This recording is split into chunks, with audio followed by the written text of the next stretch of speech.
Well, I see that poor guy, his lawyers are arguing about First Amendment core political speech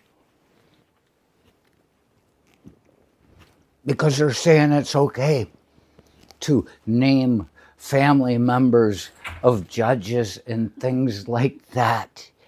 And, it's like, well, is that really court? In the Manhattan DA election interference case thing that's going on, that's supposed to be taking place on the 15th of April, it got pulled back, pushed away from March 25th there. Now you know we're all at. And the people that talk about him arguing, his attorneys arguing and saying if he can't name family members that are involved, that it affects his First Amendment core political speech rights.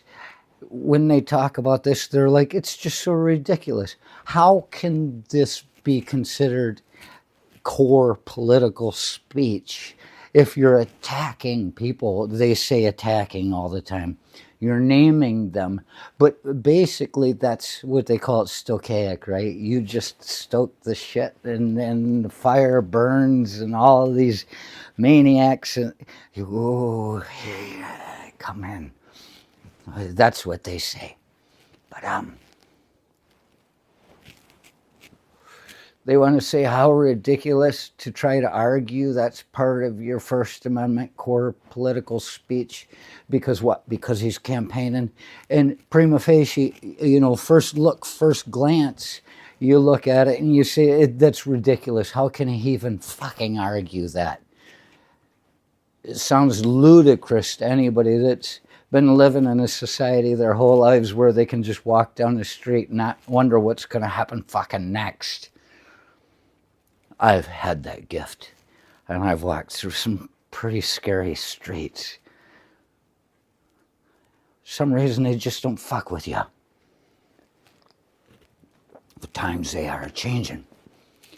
And the people that are supporting that poor guy, and it's a bit,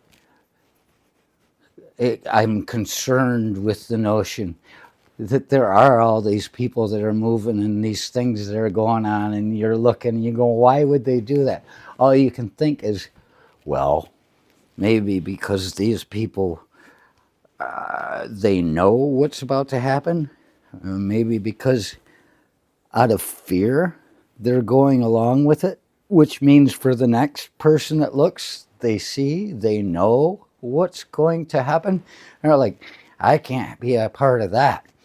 And you take like the Marjorie's Green people and stuff like that, these women that support it, they're hoping for a spot where they can hold somebody down while the fucking master screws them so they can have a baby, because they think that it's the women that are sterile. So that's the excuse they use. The guy knows he is, because he was around, like my Uncle David. He adopted kids.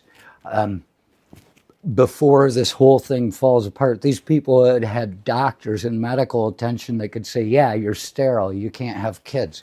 So this guy's, he's banging all these women. He still knows he couldn't have kids to begin with.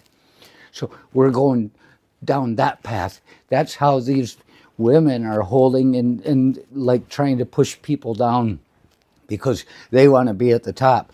They know hard times are coming if you get women siding with men.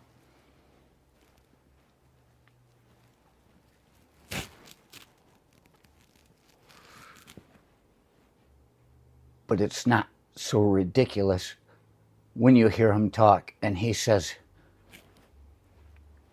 it's part of his campaign, because he's reaching out to these people. His campaign, it truly is his campaign. This is what he says he's going to do. What? Doesn't matter whether he gets elected or not, the way he sees it. He still thinks these people are going to follow him in his campaign promise to them. He's not talking about building the wall anymore. He's going to allow the hillbillies to just sit on the Texas border and shoot everything they see. And he's going to chase all these people that think that law and order is still holding up for him, because it will if we allow it. But if we allow him to get too much, he's going to chase them down into their fucking holes. This is what he's telling us. He's saying, I'll go after the family fucking members. This is his campaign promise. He's going to find everybody that ever stood against him. He's going to threaten them, and if he can catch them, and if it's worth it to do in front of everybody, he's going to have them fucking killed or put away forever. Something. He's going to eliminate people. That's his campaign promise. And the maniacs that truly follow him, they think it's good for them because, well,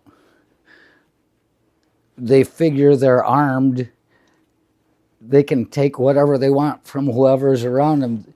And in their own little Las Vegas village, like they had in The Stand, where everybody seemed to get along until somebody stepped out of line and they fucking got killed too.